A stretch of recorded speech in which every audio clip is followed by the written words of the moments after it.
my end. No, we are definitely live now. So, hello. And today, rather than doing the usual hello into the wise why, what I'm going to do is ask you a question. Do you know when you're 10 years old where and what your life is going to turn out to be? Because I certainly didn't. And that is why I invited, now bear with me, Kash Rupareliaa, I hope I got that correct, onto the show. Because like me, he's had a wiggly is the word I was looking for, wiggly career that has taken him in so many different directions. But as usual, the wise why is not about me. It is 100% about my guests, my guest even. Gosh, I need to put my teeth back in. Kash, the floor is yours. Please introduce yourself. Thank you. Yeah, I mean, I firstly appreciate just coming on this podcast. I think it's an incredible opportunity to be able to share kind of my journey, my story, my message. So yeah, I mean, I had many different aspirations growing up. I used to be a dancer early days, and I used to want to be a dancer. Equally, I was super academic, and I was flying during school days. Ended up getting top grades in the country. So a part of me also wanted to be a cardiovascular surgeon, and then I had this dancing. So I had this like split logic and creative. Ended up doing neither. Went to university, dropped out of university. I was studying chemical engineering at the time. After dropping out, ended up becoming a monk to find myself, and then ended up launching a variety of different companies. So I currently own a marketing agency, and I also own an education company, and I'm soon to be launching something in the kind of TV film space. So yeah, kind of whirlwind of things took place, and here we are today. So normally I ask this question, if I'm going to ever ask it, a lot later, but this takes me back to that hook at the very beginning of how I introduced you. When you were 10, you wanted to be a dancer, right? Yeah. What type of dancing? I used to be a hip hop and break dancer. And then they would put me into Bollywood because they saw that I had a unique spin, which I could bring to stages. Where if I did Bollywood, I was almost kind of merging the two. And at that time, Bollywood and hip hop wasn't like a thing. Nowadays, it is a thing, and there's loads of like music being produced, like Punjabi hip hop and stuff like that. But back then, there was no spin on it, and so I was basically being pushed in this unique angle, and I was like, great, like this is what I want to do. Ended up obviously not doing it. So talk to me about the not doing it, and because one of the things that I know, because I was a trained dancer as well, one of the things I know about dancing is it teaches you to pick yourself up, dust yourself off, and start all over again. You learn something, you fail, you learn. And this is one of the key things I think about dancing is it teaches you to fail. It teaches you that mistakes are okay, and it teaches you to get things wrong. Yeah. So I wondered if you could expand on what it was like to kind of go down that path and then switch. And also how it is to suddenly realize that you're really good at dancing, but you're also academic. Yeah. I think honestly, exactly what you said, like it definitely teaches you to fail and kind of bounce back. Also, it just teaches you the patience of repetition. Like when you're doing a move constantly again and again and again, you're just getting better and better and better. And I feel like now I'm thinking about it and speaking about it now, that has kind of spilled into everything that I've done in life. Anytime I start something new, I just know, like subconsciously, I'm aware that this is going to take time and it's going to take repetitions, and eventually it's going to perfect over time. So definitely that was a big lesson. But what I will say is during that time, I was kind of mature for my age as a kid. And so I understood kind of career and building wealth and the impact that I wanted to create. I ended up launching a charity when I was 14. So I was always directed in that kind of space of serving. The household that I grew up in, my parents, anytime we go to India, we'd always kind of serve kids, try and give them meals and stuff like that. So I was always directed in that direction. And then I realized that as a dancer, I'm not going to be able to do all of those things. And so I feel like everyone kind of goes through this stage in life where it's like, I love this thing, but I know there's kind of a need for this. And there's this whole concept of Ikigai, which kind of you merge all four. You merge what you love, what you're good at, the impact that you want to create, and what can actually give you an income. And so I realized that like, okay, I love dance, but it doesn't seem like something that's going to let me have all those four things. And so I just had to kind of let that go. And equally, I was super academic. I knew there was more I could get from that side. So I ended up pursuing that. And then realizing obviously later on in life that even that didn't really serve me in the way that I hoped. And I love that, because I can remember, so it's my 20th anniversary this year of me finding myself down in the depths of despair and reinventing myself and realizing that whilst I loved acting and performing, it wasn't going to be the way that I was going to get home. It wasn't how I was going to be to get where I wanted to be. I remember very clearly 20 years ago thinking, I don't want to end up in an equity benevolent home. Actors benevolent home was just not for me. And so I changed my life. And it's about those pivots. So you've realized that you're a dancer, you wanted that career, then you change your mind, you go to university. What happened at university and that switch? Because that's quite a massive one. And I get it, because I've done this myself. Yeah. So actually, just before university, I'd got all the top grades. I ended up getting 11 A stars at GCSE and then 2 A stars in an A level. So I had the grades to basically be the cardiovascular surgeon that I wanted to be. But just before university, I went on a monk retreat. I wasn't a monk at the time, but I went on this retreat with monks. And one of the sessions that was held was all about finding your nature and aligning it with your purpose. So ancient texts speak about this a lot, which is that a lot of people will try and chase something in life, a job, an opportunity that's completely outside of their nature because of the societal expectation that comes with that. And so what ancient texts speak about is that your soul has a destiny, it has a purpose, it has a calling. And your soul also has a nature, and you need to find and align the two. And so this entire session was on that. And I realized at the end of this session that being a doctor, whilst I'm good at it, whilst it, gives me the social status, it can give me the income that I would be looking for, it didn't align with my nature. And so I left this session and I was like, I can't be a doctor. Like, I can do it, but I know I won't be fulfilled in the way that I'm hoping. And a large part of it was because I wanted to help people. And so then I understood that actually I want to help people, which is my purpose, but my nature was not aligned to that. So it was not aligned to being a surgeon. So I could find something that's more in my nature, which ended up being entrepreneurship, and then align it to my purpose, which is helping people. And we serve so many charities through that. And so I went to university actually choosing chemical engineering because I thought, let me try and do something diverse. I get to university, chosen chemical engineering, absolutely hate it. Don't ask me anything on it because I could not tell you anything about chemical engineering. I went to two lectures and both of them were induction lectures of each year that I was there. So I don't know anything about chemical engineering. I ended up partying every single day.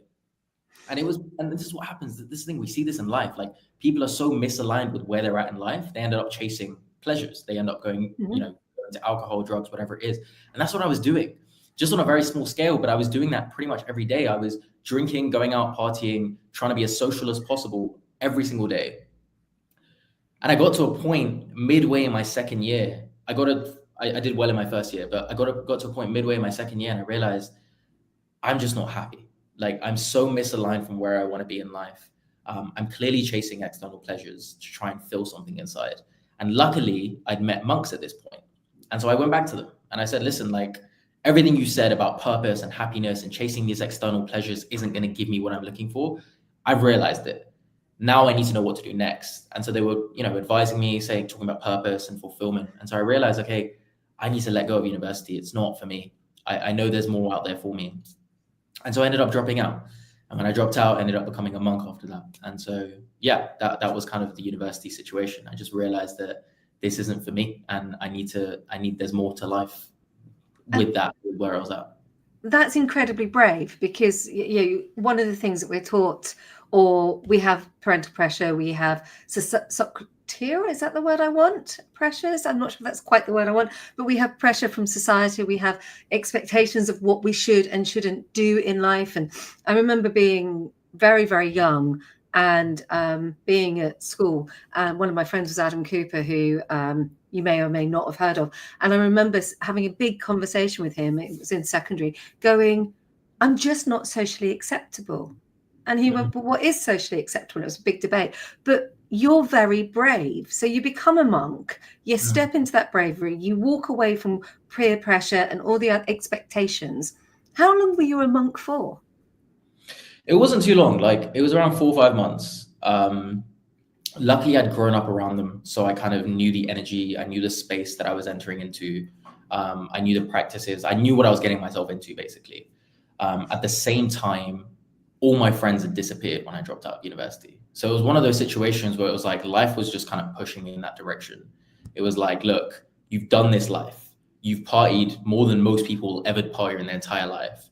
Like, you've done that. Now try this. And so, yeah, I just thought, let me just try it out. I mean, the intention was never to be a monk for the rest of my life. And according to Vedic text, the monk practice that I was following, it's not meant for everyone.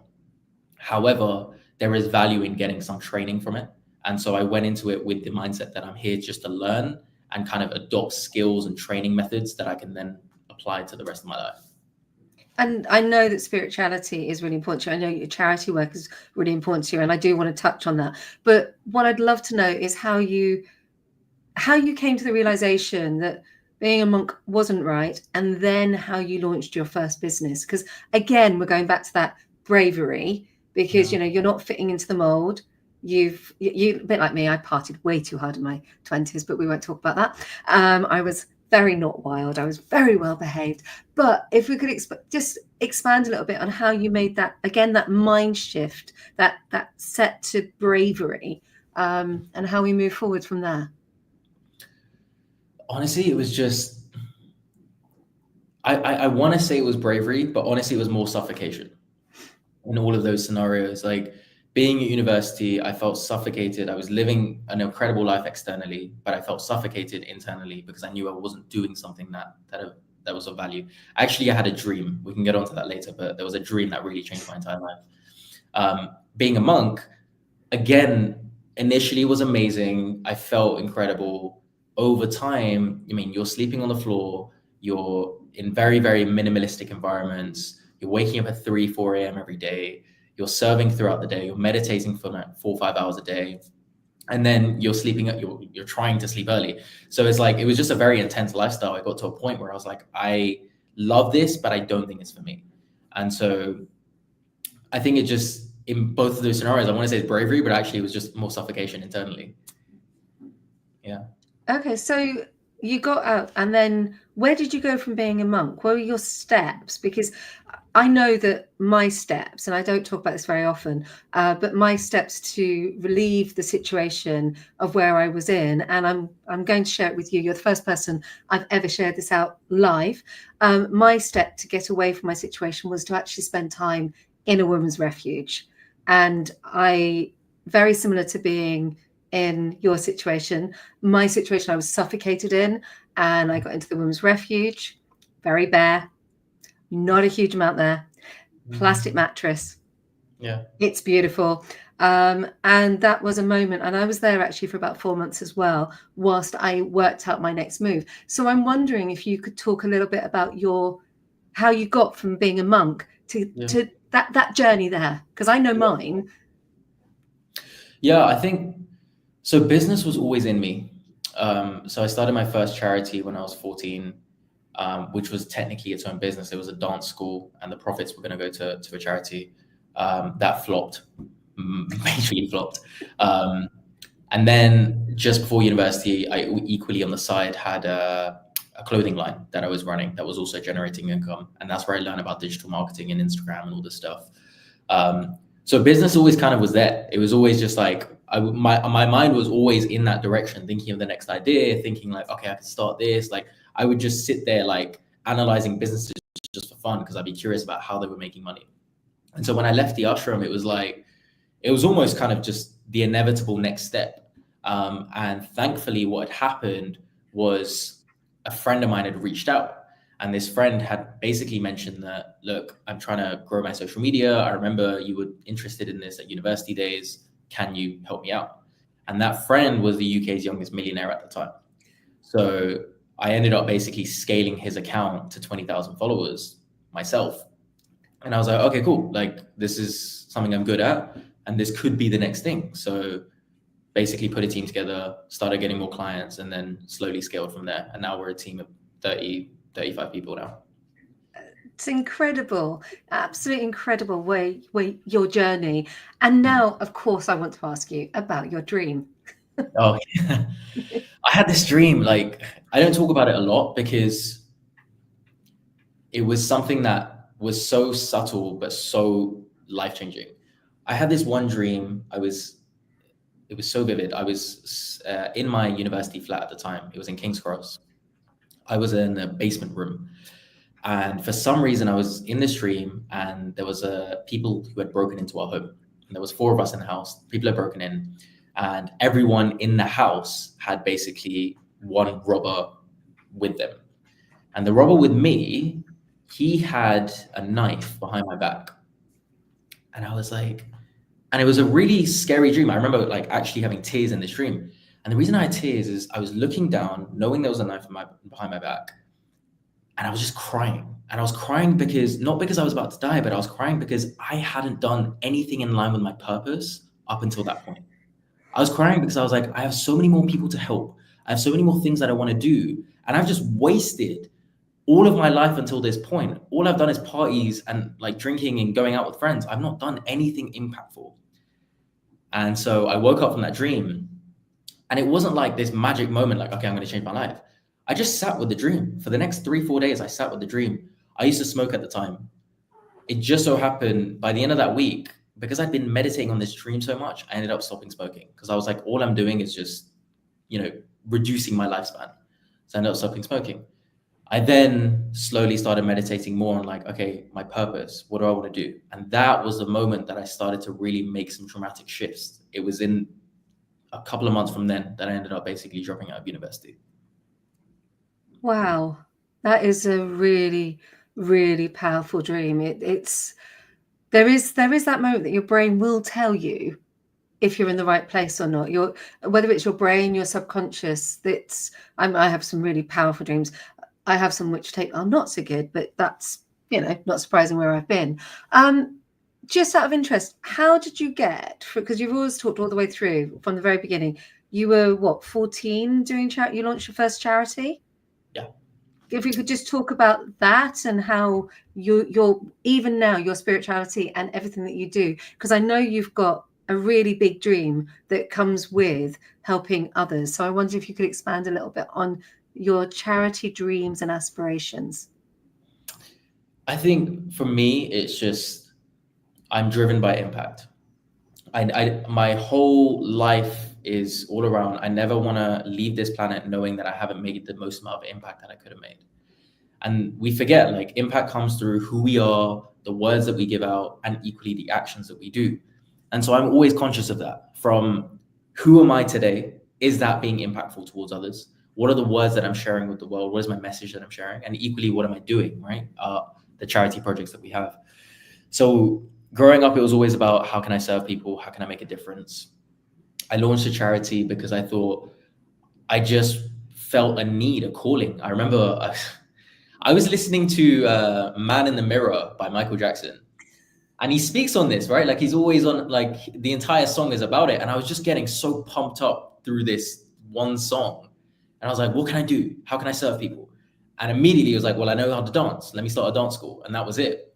So I ended up going to this leisure center and like 14 years old. And I was like, listen, for the next 6 weeks, I need you to book out this space. And I had all this birthday money that I'd saved. And I was like, here's the money.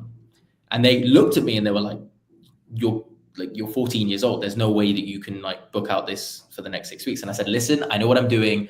I may look young, but I'm smart. And so I basically convinced them to let me have this studio for the next 6 weeks. And I paid them the money, paid them deposit up front. And so I then started printing leaflets. And I thought, okay, let me print some leaflets. How do you get people to come to a dance school? You print leaflets, you hand them out. So I'm like, okay.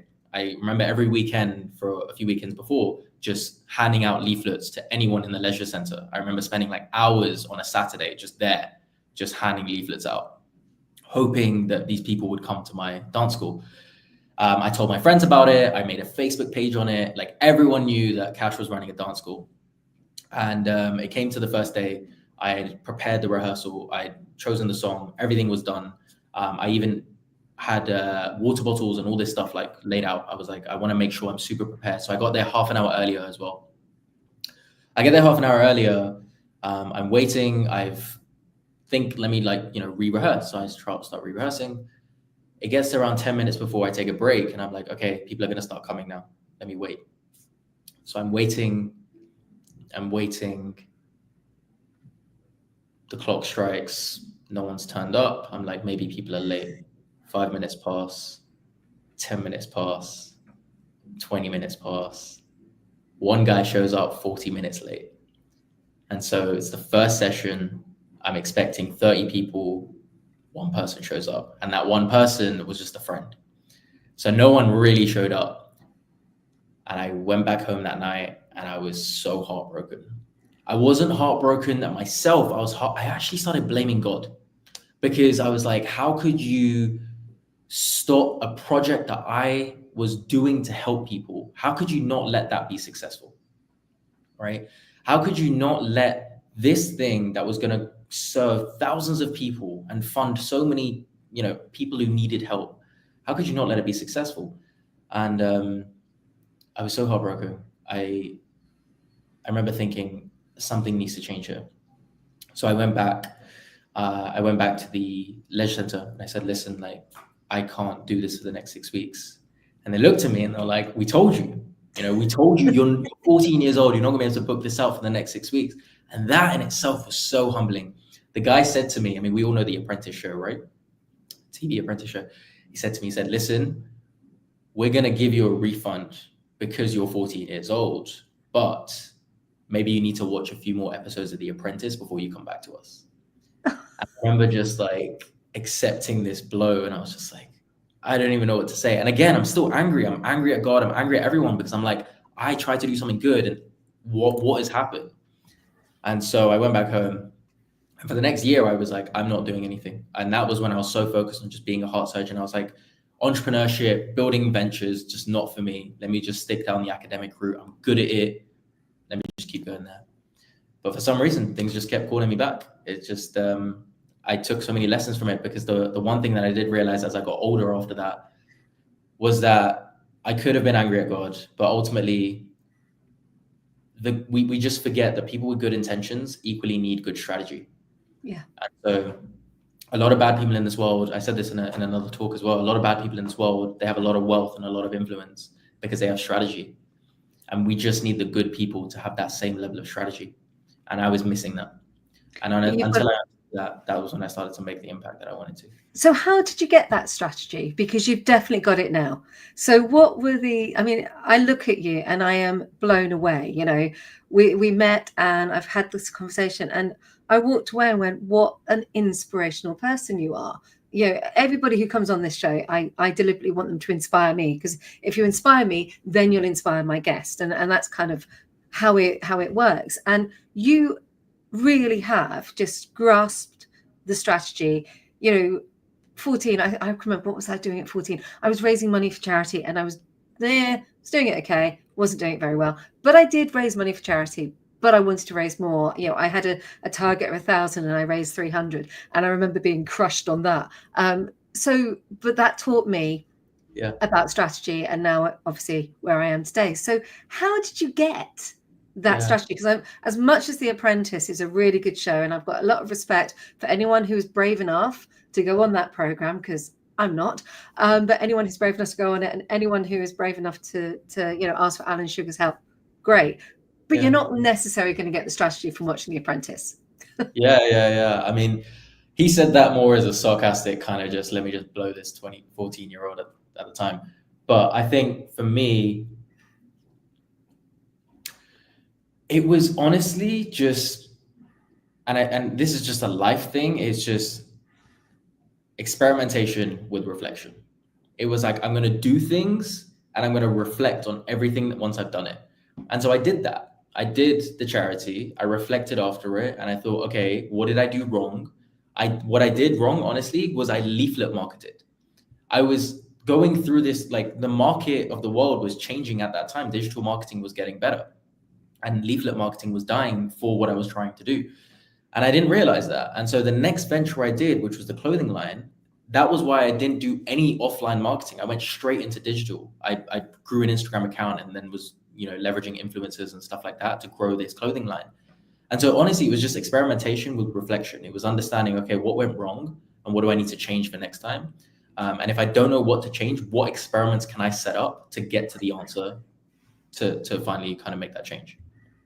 And I honestly love that experimentation because I run it all the time. I'm always experimenting. I'm experimenting right now. And it's kind of interesting to see the reaction because obviously I know I'm doing it, but no one else does, but it's fun. So this is where the tables turn. You get to ask me a question, but I do want to have a question for you after you ask me that, which is so I'm going to give you that one because that'll give you some time to reflect, is what's next for you is I want to hear about. But you get to ask me a question. Of course, I don't know what it is. So this is where I cringe a little bit and always worry that it's going to be something that I don't want to talk about. I'm curious to learn from you. I mean, you've had an incredible story in terms of where you've come from to where you are today. And obviously there's a standard question of like, what was the biggest lesson that you learned along the way?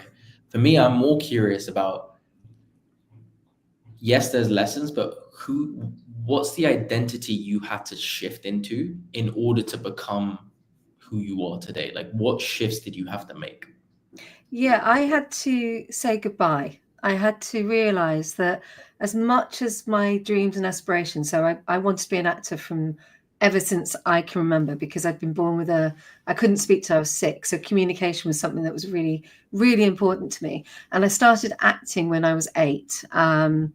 And that was what I wanted to do. I wanted to be an actor. I didn't want to be anything else. I didn't care about anything else. I wanted to work at the Royal Shakespeare Company. I wanted to work at the National. Didn't really care about TV, even though I ended up in TV. Didn't really care about Hollywood, even though I did a couple of films that never got distribution. But saying goodbye to the performing self, and it was an interesting one, actually, because I had to learn. When my agent said, I can't get you cast anywhere. And the reason I know why I couldn't get cast, it goes back to why I was in a refuge, and that's okay. And I accept it. But that huge change was very difficult. I went wild. I blew my life up. I did everything that you can imagine. And I blew my life up in a very, very short period of time. And then I had to reconnect. And I really do mean reconnect. And I mean reconnect with my inner child, reconnect with the child that I was prior to being 8, with my dream and my aspiration of being an actor. So I had to reconnect, and I had to reconnect with my family. I had to reconnect with my roots. And I had to really think about what I wanted and where I wanted to go. And when I blew it all up and lost everything, and I was back at my mum and dad's, humbled, if I'd known what I know now, I'd have done it sooner. That sounds really awful, but I look at my life now, and I have to pinch myself every single day with gratitude. Here I am. The reason I do this podcast is because I realize that actually, if I don't tap into the performing energy, I'm an absolute nightmare to live with. Yeah. No, but that's your nature, right? Like, you just need to do more of what's in your nature. Yeah. So my nature is that I need to do something that taps into that creativity, and that makes life better for my husband and my daughter. So they're very grateful I do this. So that deals with that creative, not ego, because it's not ego. It's about the creativity that I need to express. But learning to reconnect with the child, the real inner child, the child that I was when I was, and I'm going to talk about really small, we're talking about 4 or 5 years old, tapping into that child, accepting the trauma from that time, owning that trauma, then allowed me to become who I am. So it's really interesting because it's 20 years ago since I blew my life up. Then I did my degree 3 or 4 years later, and I blew my life up again. So this is the important thing. I didn't just blow my life up once.